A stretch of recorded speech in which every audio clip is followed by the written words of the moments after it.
नमस्कार मित्रांनो, महाडीईटी 2026 संदर्भात एक महत्त्वाची घडामोड अशी समोर आली आहे की महाराष्ट्र राज्य परीक्षा परिषद पुणे यांनी IBPS या संस्थेला महाडीईटी 2026 चे परीक्षेचे ऑनलाईन पद्धतीने आयोजन करण्याची विनंती केली आहे.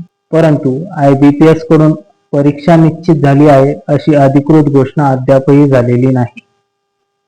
पण MSCI पुणेने आपला सर्व डाटा त्यांना दिलेला आहे, जसं की माध्यमनिहाय पेपर, प्रविष्ट केलेली परीक्षार्थी संख्या, जिल्हानिहाय परीक्षार्थी संख्या, तसेच शिक्षक परीक्षार्थी संख्या आणि दिव्यांग परीक्षार्थी संख्या. जर असे झाले तर काय करायचे? तर आपल्याला जास्तीत जास्त CBT चा सराव सुरू करावा लागेल, म्हणजे कम्प्युटर बेस्ड टेस्ट. माऊस आणि कीबोर्ड वापरायचा सराव करावा लागेल. वेळेचे नियोजन अधिक महत्त्वाचे ठरेल आणि सर्वात महत्त्वाचं मॉक टेस्ट नियमित सोडवाव्या लागतील. जर परीक्षा ऑनलाईन झाली तर आपला अमूल्य वेळ वाचवण्यासाठी पुढील काही गोष्टी आहेत की ज्या आपल्याला लक्षात घेणे गरजेचं आहे. तर व्हिडिओ शेवटपर्यंत बघा. आता इथे एक डेमो स्वरूपात उदाहरण घेऊया.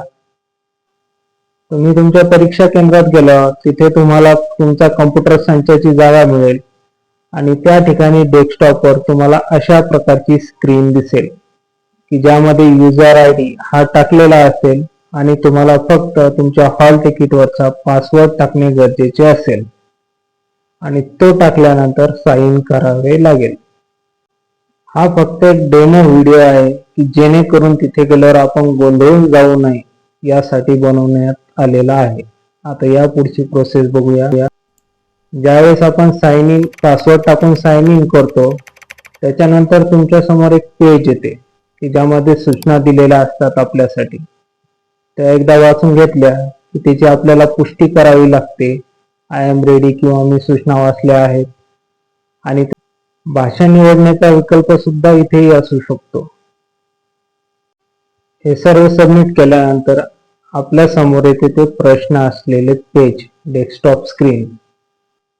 या स्क्रीनवर मुख्यतः दोन बाजू असू शकतात, एक डावी बाजू आणि एक उजवी बाजू. डाव्या बाजूत तुम्हाला प्रश्न आणि पर्याय आणि ते सबमिट केल्यासाठीचे ऑप्शन असतात.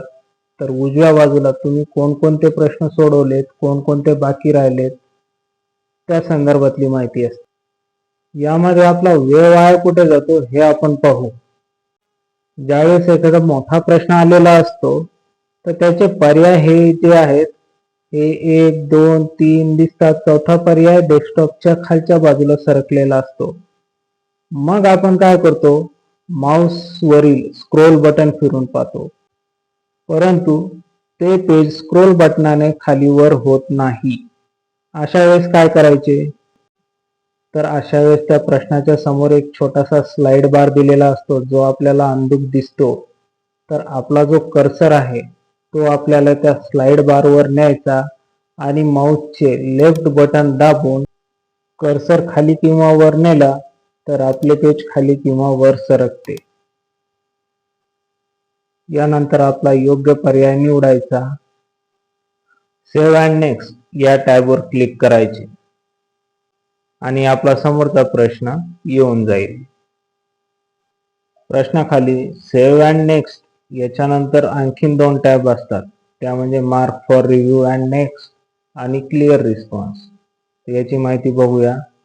Mark for review and next he tab याच्यासाठी असते की आपण एखादे उत्तर दिले त्याबद्दल आपल्याला थोडी शंका आहे आणि आपण नंतर विचार करून पुन्हा त्या प्रश्नावर जाऊ, यासाठी तो प्रश्न चिन्हांकित होतो.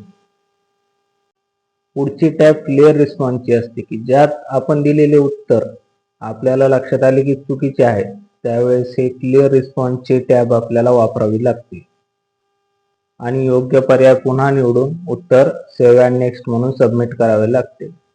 आता यानंतर महत्त्वाचा भाग म्हणजे उजवीकडील बाजू.